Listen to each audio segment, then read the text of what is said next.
We need to be aware and we need to understand that we should maintain a high level of martial art.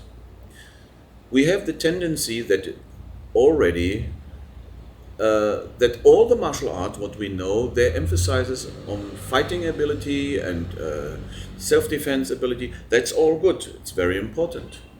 But there are still some traditional martial art kung fu schools or masters. They even don't know what is White Dan Qigong and Nei Dan Qigong. And when you ask the students about Qigong in their, do they have Qigong in their kung fu style? They even never heard about what is Qigong. They think Qigong is a kind of esoteric and it's a kind of a new age thing, but they actually don't know that Qigong have a deep root in Chinese Kung Fu martial art. The Japanese have their Ki, they call that Ki, and the Chinese, they have the Qi. And we need to develop we need to develop the martial skill, this is for sure, and also we need to maintain the profound knowledge of inhaling and exhaling, and develop also our different kind of inner forces, or even what we call in Chinese society, in the Chinese martial arts society, we call that Wugong ability. Because as a martial artist, you're not measured about how many forms you have and how many taolus, katas, and how many weapons you can perform. In the martial arts society, you are always measured about how is your Wugong, the martial ability. And this means you need to understand what is Jingfa, emitting force, and how to develop different kind of forces. We have the Tai Chi Ching, that is for sure. And we have a lot of different kind of other forces which need to research further. A complete martial arts system will have everything. So they will have the inside, the internal martial art, internal Qigong, and also the external one. This is for sure that we need to fight against the decline and degeneration of Chinese Kung Fu. I will not say every Qigong master do that, because I was in South Tyrol. No? South Tyrol is South Tyrol. No? It's in the mountain area. It's between Austria and Italy. Okay, this is South Tyrol. It's a kind of independent state. They're already 50 years independent. No?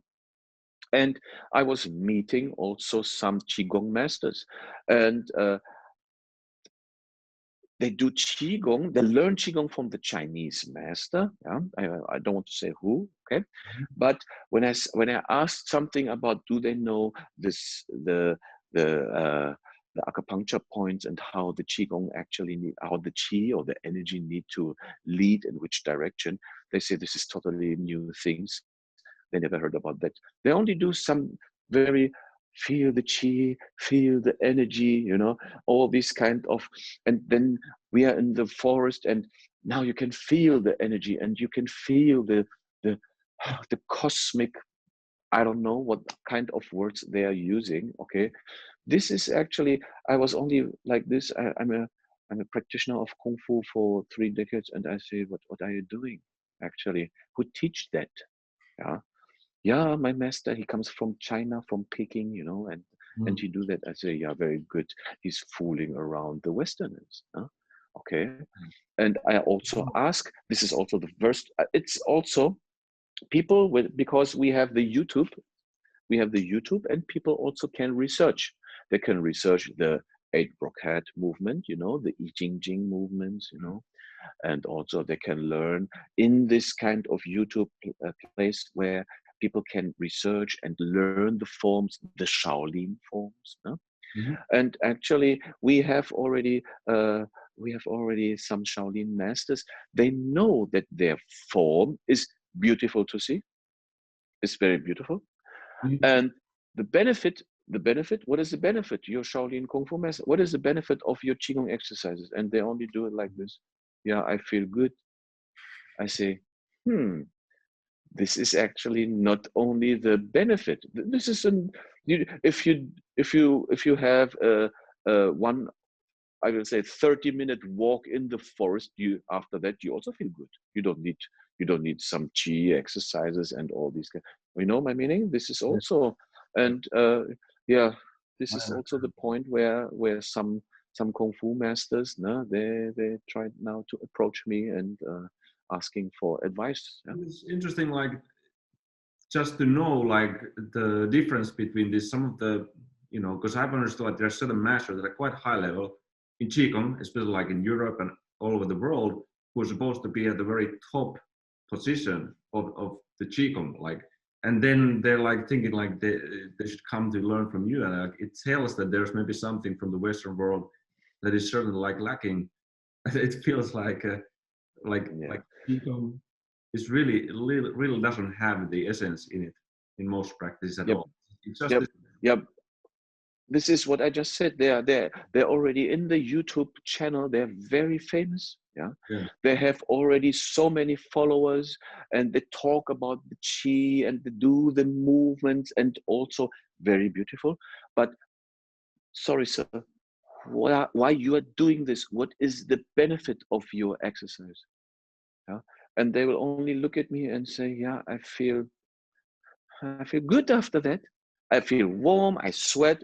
I say, yeah, and then how can you express actually also your internal energy, the chi power? And if you are a kind of Shaolin master or Wudang master, you need to express this kind of energy level, chi power, how you can not only take the energy by somebody hitting your body, punching your body, you take the energy, what the incoming force is, on your body, and you will have no harm. Okay. That's wrong. And if you like to the collected chi, what you have, what you breathe for a certain time through your exercises, how you can express this outwardly. Yeah. And they say, yeah, if I can saying something like, if I give somebody a palm strike, this will be a deadly touch or something. Nobody can say yes, it is, because they're not running around and hitting people, no? Okay, but they have this kind of imagination. Okay, imagination is good. Okay, but the real fact, how they can transmit the energy to another person, this is lacking. And this actually is what I also show them, that actually this is possible. No? We don't need to hit people, no? But we can see how you can emit energy to certain objects, for example. Yes. No? Maybe you can, of course, when you do this, I will also develop heat in my palm, you know, or something like that. No? But if I strike something, no? How I really can transmit this energy to different objects. For example, I break the stones. No? This is only a small thing. No? Is there any sort of a comparison to the hard Qigong? Because in hard Qigong, it's totally different. I think people, when they think about Qigong, it's this like feel the Qi and move in this weird, like a flowery manner. But then we have the hard Qigong also in the course. It's just like very hard contractions and really like pumping the muscles, and like it also utilizing a breathing in that form as well. But do you think there's some comparison to that somewhere else? Because I haven't seen anything like that. This actually only exists in martial art Qigong.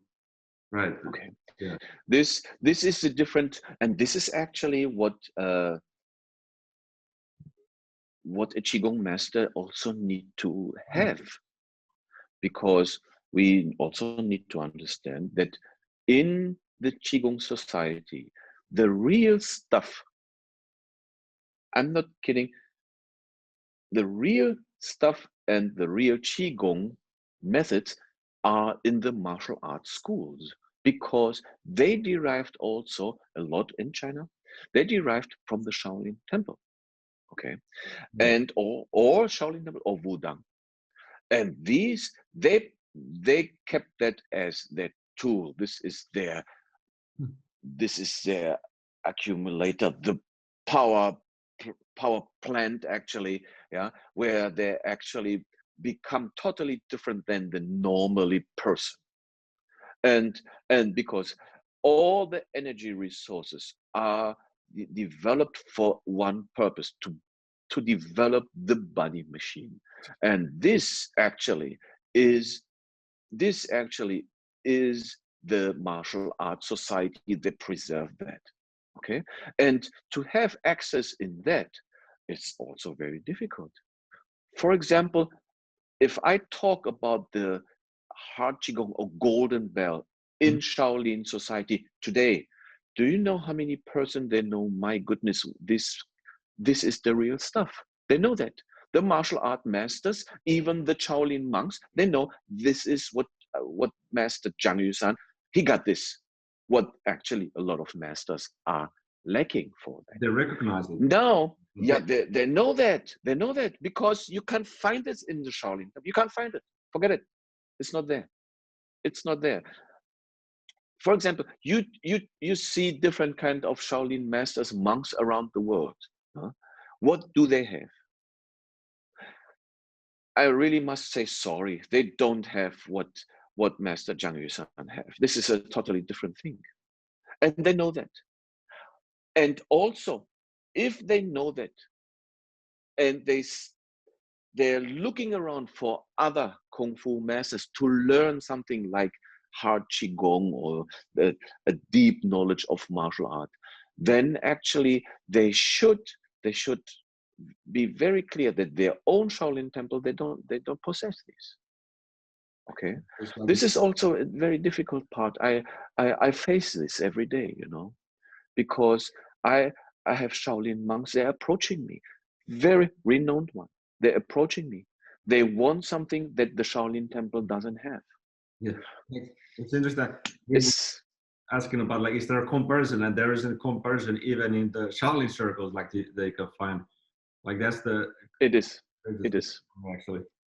But it's actually a tragedy, if you're a Shaolin monk, yeah, and you know that the knowledge what actually you would like to have, and you see it somebody else have it, and the Shaolin temple they don't have.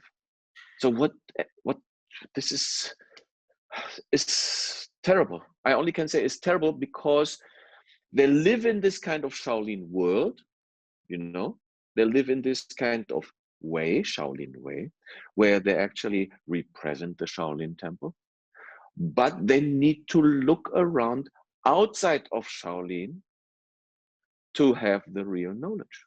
Yeah. If they're so, then they can't really believe in this kind of institution, what called Shaolin temple in today's society. I only talk about, this is a contradiction, actually. This is the hypocrisy inside. I am the Shaolin Kung Fu master. I have a monk here and there, but I need to go to somewhere else to learn. I don't need to go to Shaolin temple to learn this because they don't have it. But I'm still like, I represent the Shaolin Kung Fu world master and everything. Yeah. But actually, the knowledge I can get from another person there. So this is actually it's not the correct way.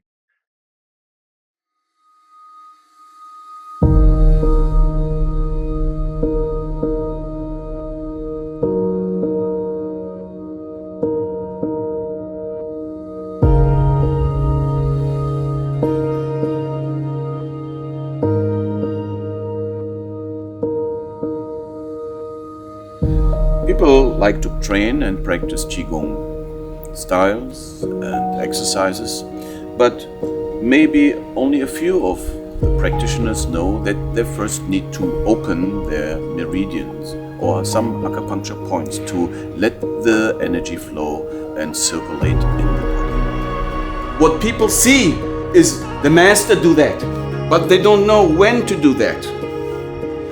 That is key. And this is a kind of topic no one of them will ever tell you when. if you're not a family member, a closed-door student, which already is following his master for more than a decade. Newcomers, they will never know.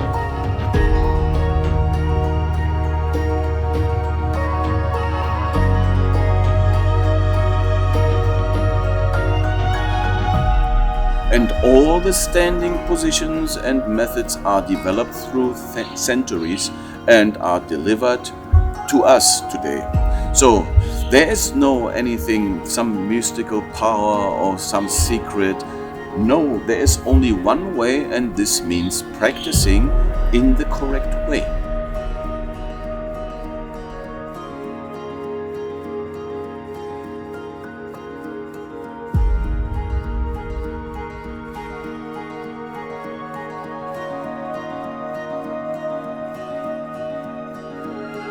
This is actually a statement from me, and it is about my own point of view. So you can see, this is my personal writings, yeah, okay, and here we have.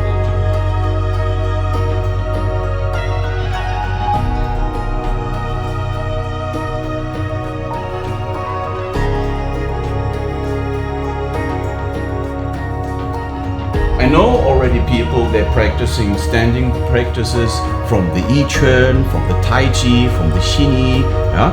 But we can dig deeper and develop much more muscle groups, and also we will develop much more faces in our muscle systems.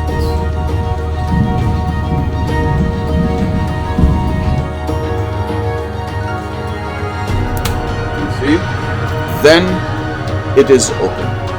It takes time, don't be rushed.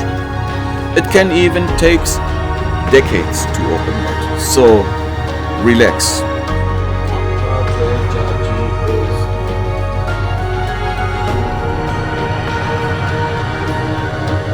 So they move controversy to each other. Our clothes, the skin, the bones, and all these kind of things, they are actually nothing. The spirit and the soul is something that will live forever and can be transformed in I don't know what.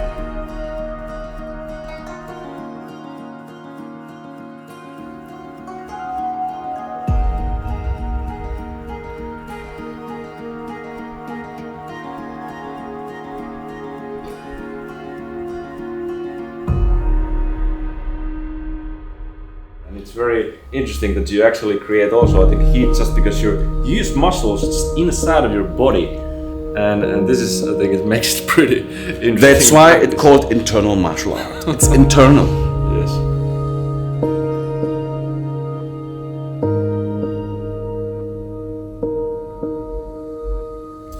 Yi su yi zhang, yi xi yi hu, yi yang yi yin. 完整阴阳山河. What does that mean?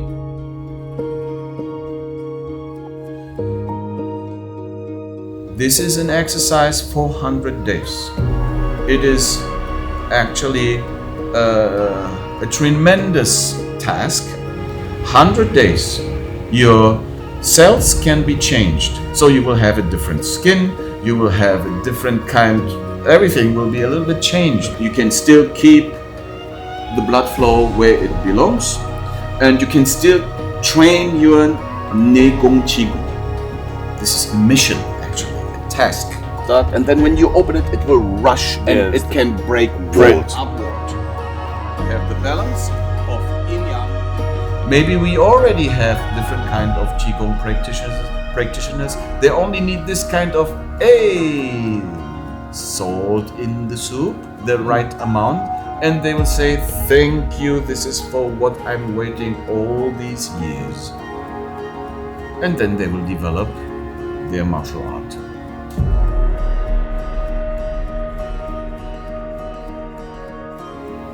Emotional mind and conscious mind need to be in balance. Huh? That's it.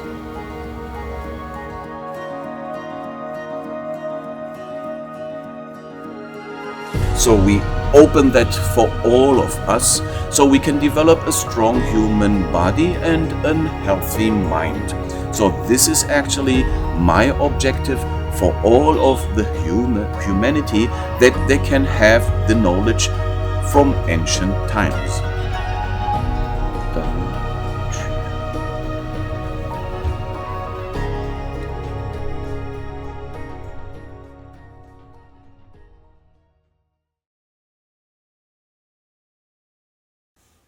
大动不如小动，小动不如不动，不动之动内生生不息之动。